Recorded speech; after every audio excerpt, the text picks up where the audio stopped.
এখন যদি কেউ বাজার করতে যান, সবচেয়ে সস্তার সবচেয়ে ভালো জিনিস কি পাবেন জানেন? সজনে ডাঁটা। এই সজনে ডাঁটার যে কি উপকারিতা, এটা জানলে আপনারা অবাক হয়ে যাবেন। শুধু সজনে ডাঁটা কেন, সজনে গাছের ইচ অ্যান্ড এভরি পার্ট উপকারী স্বাস্থ্যের পক্ষে। আগে দেখা যাক ডাঁটাতে কি আছে।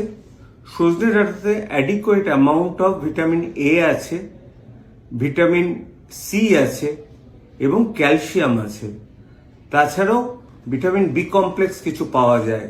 কিন্তু সবচেয়ে ব্যাপার হচ্ছে ফাইবার প্রচুর থাকে, অর্থাৎ এটা খেলে মোটা হবে না, খিদে কমে যাবে এবং অ্যান্টিঅক্সিডেন্ট প্রপার্টি আছে। সুতরাং এই অ্যান্টিঅক্সিডেন্ট প্রপার্টিটা ইউজ করে বিদেশিরা সজনে পাতাকে কিন্তু ভালোভাবে মার্কেটিং করে। মোরিঙ্গা নাম দিয়ে বিক্রি হয় এবং মোরিঙ্গা একটা বলা হয় সুপারফুড। সুপারফুড কাদের বলে? যাদের এমনি ফুড ভ্যালু ছাড়াও, নিউট্রিশনাল ভ্যালু ছাড়াও, যে তার মধ্যে অনেক রকম মিনারেলস আছে, যেগুলো ট্রেস এলিমেন্টস, যেগুলো সাধারণত পাওয়া যায় না।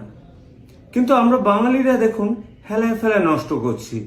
আজকে আপনি সল্টলেক বাজারে যান, সজনে ডাঁটা বলতে গেলে প্রায় ফ্রি অফ কস্ট বিক্রি হচ্ছে। মানে এই সময় আমরা সজনে ডাঁটা যেন খাই শরীর উপকারের জন্য। ডায়াবেটিক রোগীরা যেন সজনে ডাঁটা খান, যাতে তাদের ডায়াবেটিস উপকারে লাগে।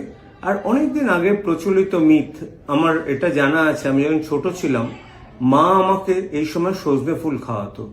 কারণটা কি ছিল? পক্স হবে না নাকি।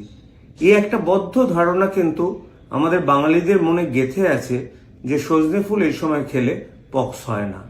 তারপরে হয়তো কোনো কারণ খুঁজে পাওয়া যাবে, কিন্তু definitely it's a strong antioxidant. সুতরাং যে সময় যা জিনিস আপনারা খাবেন, আপনারা ভালো থাকবেন। ওসব খুঁজে পেতে বাইরে থেকে জিনিস আনতে হবে না। সময়ের জিনিস সময় খান, ভালো থাকুন, এটাই চাই।